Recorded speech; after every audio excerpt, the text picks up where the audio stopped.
Assalamualaikum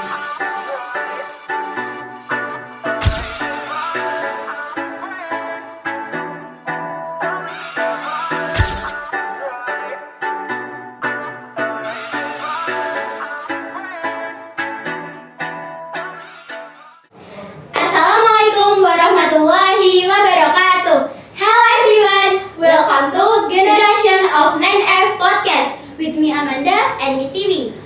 Gimana nih kabar teman-teman semua? Semoga baik-baik saja ya. Ngomong-ngomong, hari ini aku ada pantun loh. Wah, apaan tuh? Jalan-jalan ke kota tua, pulangnya membeli ketupat. Apa kabar hadirin semua? Semoga podcast ini membawa manfaat. Amin. BTW, hari ini kita mau ngapain sih?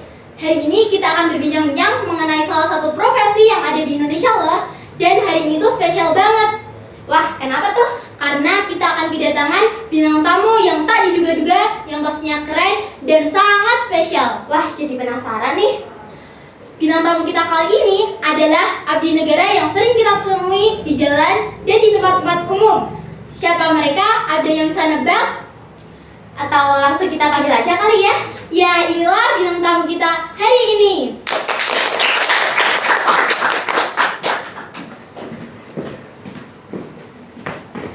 Assalamualaikum warahmatullahi wabarakatuh. Waalaikumsalam warahmatullahi wabarakatuh. Selamat datang di Generation of 9F Podcast, Pak. Yeah. Perkenalkan, saya Amanda dan saya Tiwi. Kami ini siswa kelas 9F dari SMP Negeri 1 Simo. Mungkin bisa perkenalkan diri Bapak terlebih dahulu. Ya, sebelumnya saya ucapkan terima kasih pada adik-adik siswa SMP 1 Simo. Selamat datang di ruangan kerja kami di Dimas Polsek Simo dengan saya Warno dengan pangkat Aida. Untuk NRP ataupun nomor register personal adalah 84101261. Saya bekerja di bidang pembinaan masyarakat. Oke, jadi nih guys, hari ini kita akan berbincang-bincang bersama Bapak Warno. Gimana nih Pak, kabarnya Bapak hari ini?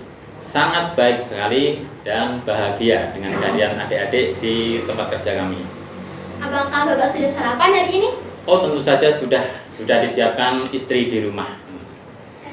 Jadi kalau sudah sarapan, pastinya sudah semangat dong. Semangat sekali ya. Oke, kalau gitu bisa kita mulai perbincangan kita hari ini mengenai profesi Bapak saat ini ya. Oh, sangat bisa sekali. Terima kasih. Jadi Bapak ini sebagai bagian dari Polri, Ya. jabatan Bapak itu sebagai apa sih Pak? Sebagai Babin Kamtibmas, adalah Bayanggara Pembina Keamanan Ketertiban Masyarakat, khususnya untuk wilayah saya adalah Desa Pelem, Walen, dan Kendur. Wah, keren juga ya Pak. Ya. Kira-kira sudah berapa lama Bapak bekerja? Saya bekerja dari 2004, lebih hampir 19 tahun. Cukup lama ya? Cukup. Kalau pekerjaan seperti ini itu wilayahnya berpindah-pindah atau menetap sih Pak? Ketika itu tinggal kebutuhan dari pimpinan, kemudian di mana personal anggota itu nyaman untuk bekerja dan bidang apa yang dia kuasai itu untuk memudahkan dia bekerja. Nah, selama Bapak bertugas di sini, apakah sebelumnya Bapak pernah bertugas di tempat lain atau sudah dari awal bekerja di sini? Oh, sebelumnya saya mulai dari masuk Polri tahun 2004, kemudian ada latihan kerja di Polres Cilacap tahun 2005, kemudian tahun 2005 pertengahan saya pindah ke Polres Boyolali sebagai anggota Sabara Dalmas, bagian untuk huru hara. Kemudian tahun 2007 saya pindah di Satlantas Polres Boyolali yang bagian penindakan pelanggaran lalu lintas. Kemudian tahun 2009 saya ke Bimas Polres. Terus terakhir 2014 saya pindah di Polsek Simo. Gitu. Dari pekerjaan Bapak yang sudah berpindah-pindah dari banyak tempat Yes. ini, apa sih hal menarik yang pernah Bapak rasakan? Hal yang menarik adalah saya bermanfaat bagi masyarakat. Jadi begitu. Iya. Kalau tugas Bapak di Polres ini sebagai apa ya Pak? Kalau di Polres hampir sama sebagai pembinaan masyarakat. Jadi dari kepolisian sebelum adanya penindakan adanya persuasif, ajakan. Anggota Polri tidak ujuk-ujuk menangkap, tapi kita himbau dulu agar mematuhi peraturan seperti itu adik-adik.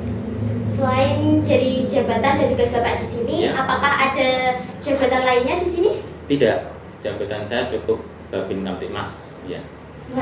Maksud saya anggota-anggota lain yang memiliki jabatan lain yang berada Eh. di Kapolsek ini. Di Polsek itu kan banyak, mulai dari ada Kapolsek, Wakapolsek, Kasium, kemudian ada Kanit Propam, kemudian Kanit Sabara, Kanit Bimas, kemudian ada yang anggota jaga, sampai saya yang menjadi anggota Babin Kamtipmas. Wah, banyak juga ya Pak.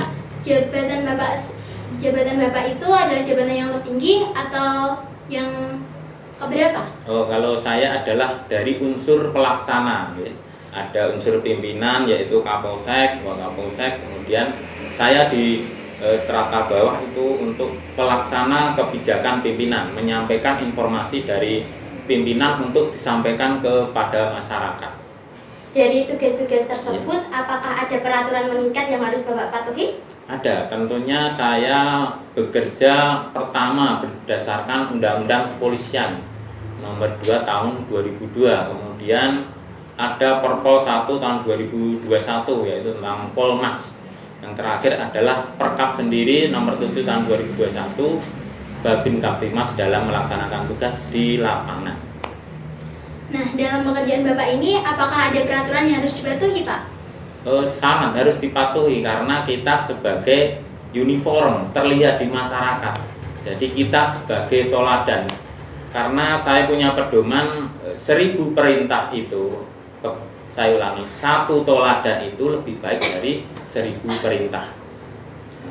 Misalkan Pak, peraturan itu ada yang dilanggar, kira-kira sanksi apa yang akan diberikan? Sanksinya mulai dari demosi. Demosi adalah penempatan anggota itu dalam pengawasan supaya tidak mengulangi pelanggaran ia kembali. Kemudian ada penundaan pendidikan untuk mengikuti strata pendidikan di atasnya.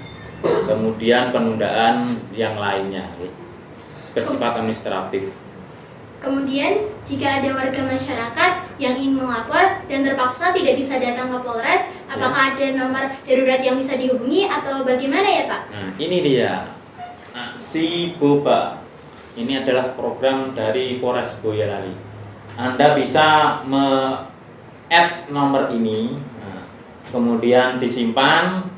Anda bisa menanyakan laporan pengaduan, informasi SIM, informasi KCK maupun perizinan keramaian. Nah, ini si Boba ini tidak harus menyangkut nanti kalau Anda chat langsung ke operator si Boba, nanti si Boba itu akan menanyai Anda lokasi Anda. Kemudian si Boba ini akan menghubungi operator di polsek-polsek jajaran untuk melayani menerima pengaduan masyarakat.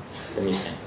Kalau misalnya ada warga masyarakat yang tidak mengetahui nomor darurat tersebut, itu nanti bagaimana? Karena kita sebagai Babin tugasnya adalah sambang. Kalau Babin sambang, kalau Pak Polisi adalah patroli, keliling-keliling. Ketika kita menghampiri seseorang atau penjual ataupun mampir di sekolahan, kita akan menenangkan diri. Kemudian kalaupun dia tidak punya nomor HP, tentunya teman saya kemarin habis ketemu polisi, mungkin bisa menanyakan temannya, menanyakan ada kesusahan ataupun pengaduan yang ingin disampaikan tapi tidak berani bisa melewati teman-teman dari kepolisian tersebut. Jadi begitu ya Pak? Iya. Selama bekerja di sini, apa aja sih Pak permasalahan yang sering dilaporkan?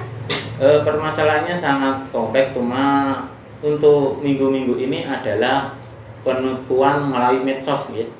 Penipuan melalui medsos ketika ada seperti undangan harusnya berbentuk PDF tapi berbentuk APK.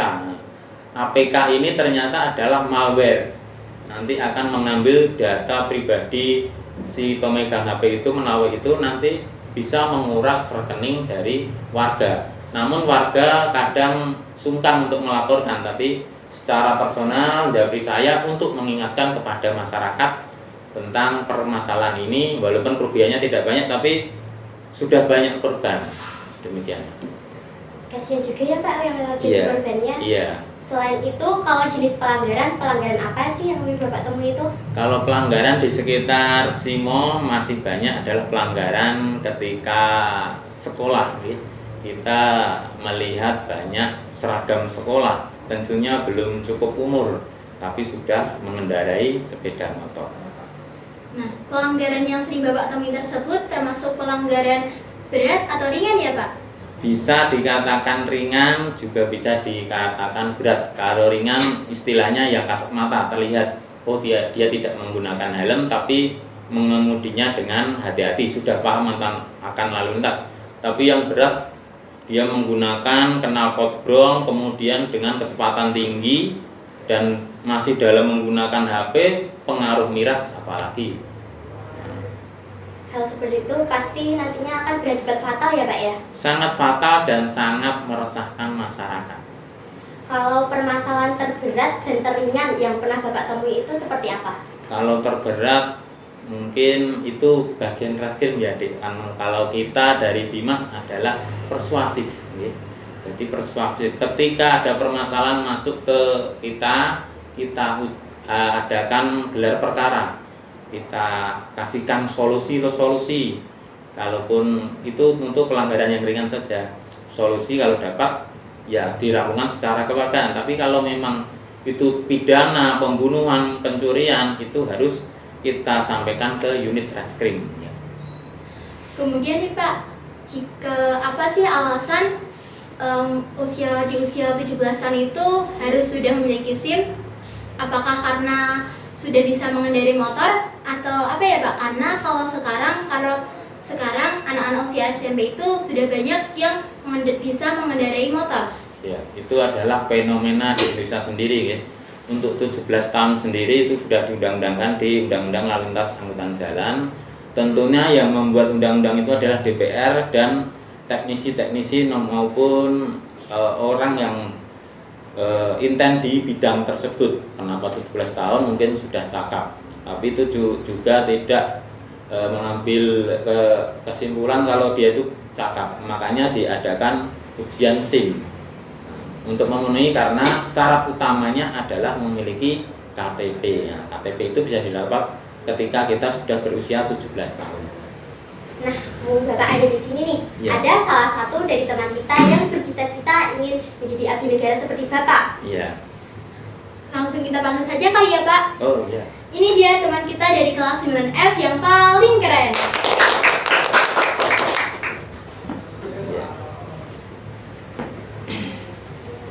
Perkenalkan Pak, saya Iya. Nabila, salah satu siswi yang bercita-cita ingin menjadi abdi negara seperti Bapak. Iya.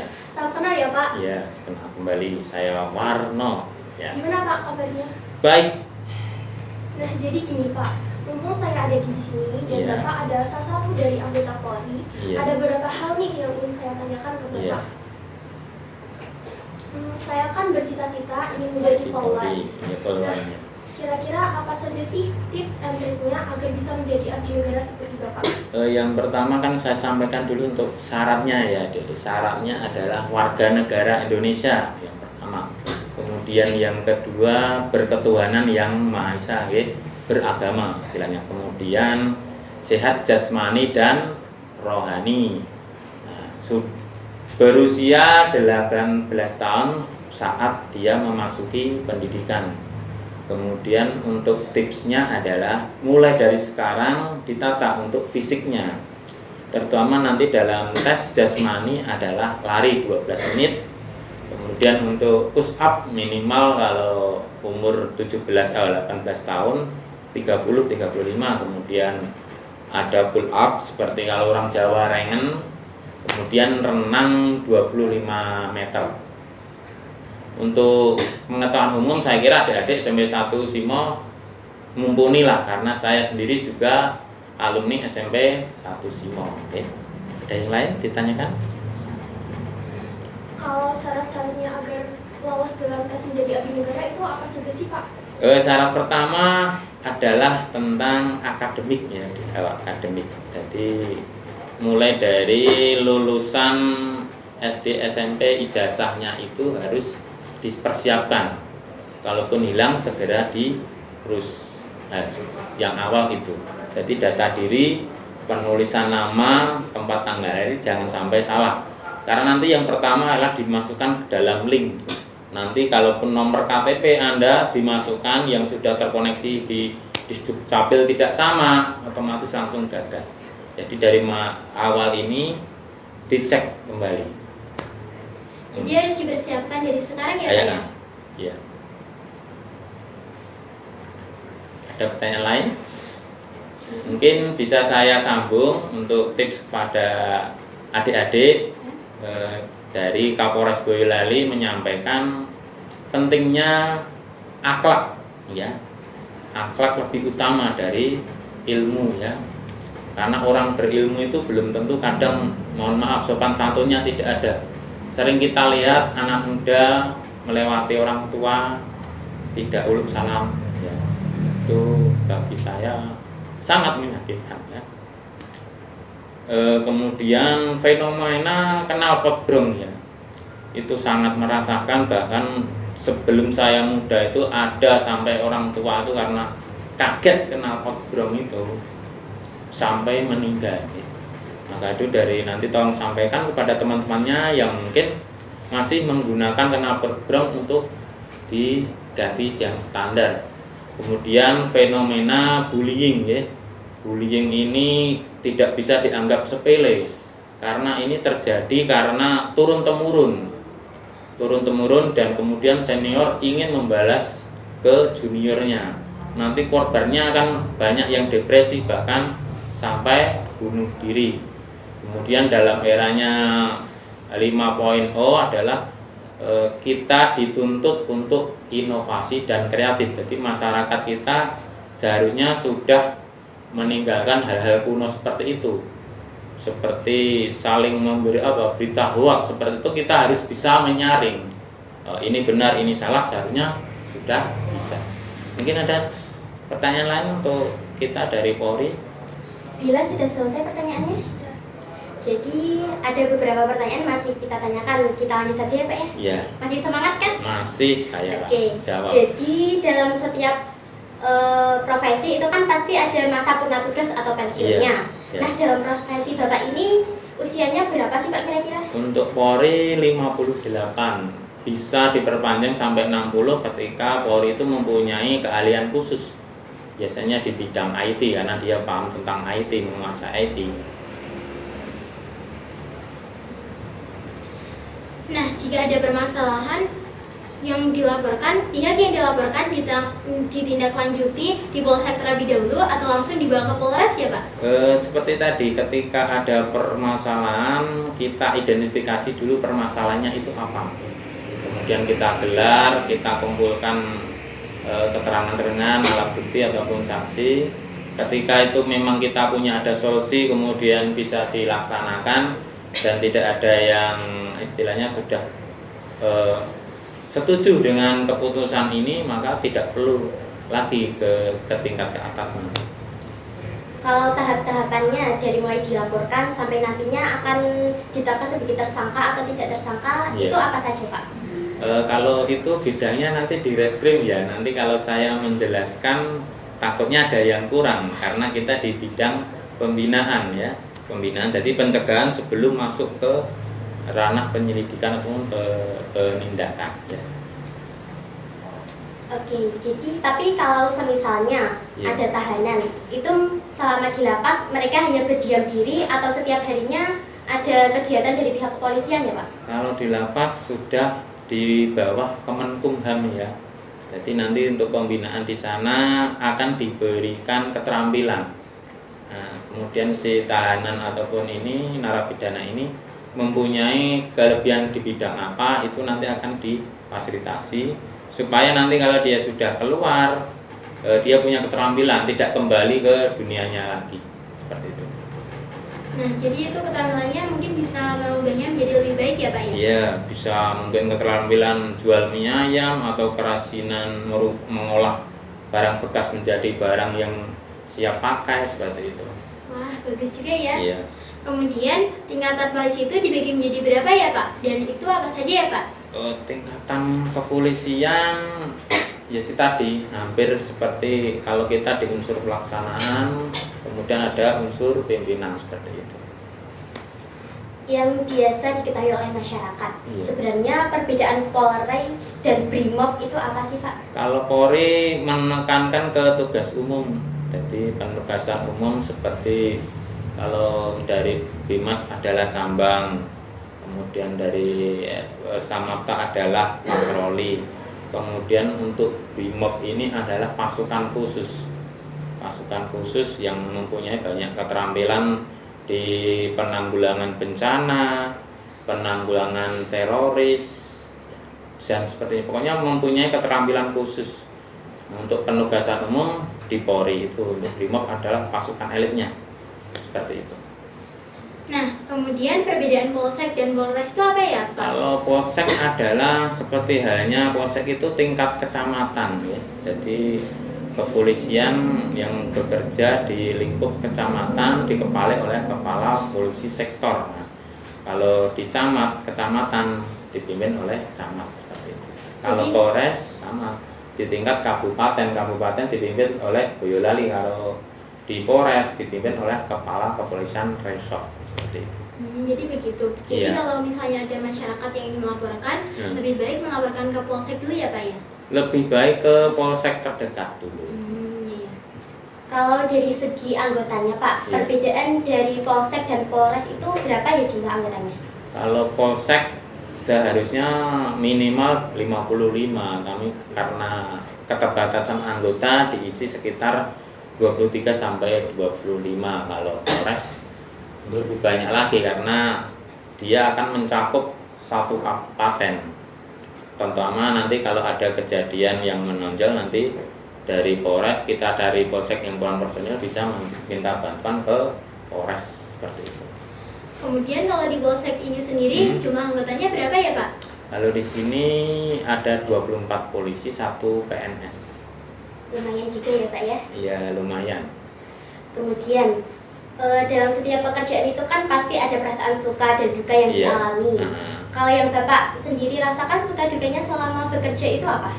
kalau saya sukanya yaitu tadi bermanfaat bagi masyarakat, bisa membantu ketika masyarakat menanyakan suatu masalah, saya bisa memberikan solusi, kemudian masyarakat itu pun senang dengan respon Pak Polisi sudah menanggapi permasalahan saya, walaupun saya itu maaf ya, mungkin seorang pengemis, seorang tukang batu, ataupun penjual cilok, ataupun penjual apa, orang kecil lah, ketika direspon oleh kepolisian itu sangat senang seperti itu. Nah, ini dan terakhir sebagai penghujung bisa minta tolong Bapak berikan pesan-pesan untuk kami dan untuk teman-teman semua. Iya, untuk pesan untuk adik-adik selama di sekolah, manfaatkanlah ya, mumpung mungkin yang masih ada orang tua, berikanlah di sekolah nanti minimal adik-adik punya pengetahuan. Setelah punya pengetahuan, punya keterampilan, dan yang terakhir adalah mempunyai attitude yang baik, tingkah laku yang baik. Seperti halnya tadi saya contohkan, simpel aja. Ada orang tua kita mau lewat, uluk salam, permisi, atau selamat pagi, derek langkong, seperti hal itulah yang perlu adik-adik miliki, karena itu akan memiliki nilai jual tinggi bagi adik-adik. Kemudian ketika kita mau minta tolong ya ulang ucapan dulu, minta tolong. Kalau kita berbuat salah, berani mengakui salah, kemudian meminta maaf. Apabila kita dibantu, kita ucapkan terima kasih. Ini sepele tapi menunjukkan kualitas adik-adik sendiri nanti di masyarakat akan terlihat berbeda. Nah, itu murid mana itu? Nanti Anda sudah membawa almater dari sekolahan, nama adik sendiri, kemudian orang tua, dan desa adik masing-masing. Seperti halnya adab itu selalu berada di atas ilmu ya, Pak? Iya, nah demikian harus kita bangun kembali. Sebenarnya ini sudah lama dari pendiri-pendiri dulu, para kita pejuang mementingkan adab ya. Kalaupun orang pintar kadang tidak mempunyai adab, dia akan merasa paling pintar sendiri ya. Hal demikian inilah yang akan merusak persatuan dan kesatuan ya. Oke, sebelum kita tutup, kami ingin mengucapkan terima kasih dan mohon maaf kepada Bapak Warno yang telah meluangkan waktunya sehingga kami dapat melaksanakan tugas dari sekolah ini. Ya, saya ucapkan juga terima kasih pada adik-adik. Kehormatan bagi kami, adik-adik bisa mengunjungi ke tempat kerja kami untuk mengetahui tentang profesi Polri itu bagaimana dan harus bagaimana, dan mohon untuk adik-adik nanti kiranya ikut membantu menciptakan situasi yang kondusif khususnya di sekolah dan umumnya di lingkungan tempat tinggal adik-adik. Nah, jadi guys, kalau kalian ingin menjadi abdi negara seperti Bapak Warno ini, kalian harus memenuhi beberapa syarat tersebut. Dan untuk itu, jika kalian berminat masuk ke pekerjaan tersebut, kalian harus mempersiapkannya dari sekarang ya. Oke, sampai di sini dulu mungkin ya podcast dan perbincangan kita pada hari ini. Mohon maaf bila ada kesalahan yang disengaja maupun tidak disengaja. Sampai jumpa lagi di lain kesempatan dengan topik yang berbeda. Jangan lupa like, comment, and share, and subscribe ya guys. Thank you guys. Wassalamualaikum warahmatullahi wabarakatuh. Waalaikumsalam warahmatullahi wabarakatuh. Fill me out with your smile, like the sunshine brings the light. Fill me out with a flame.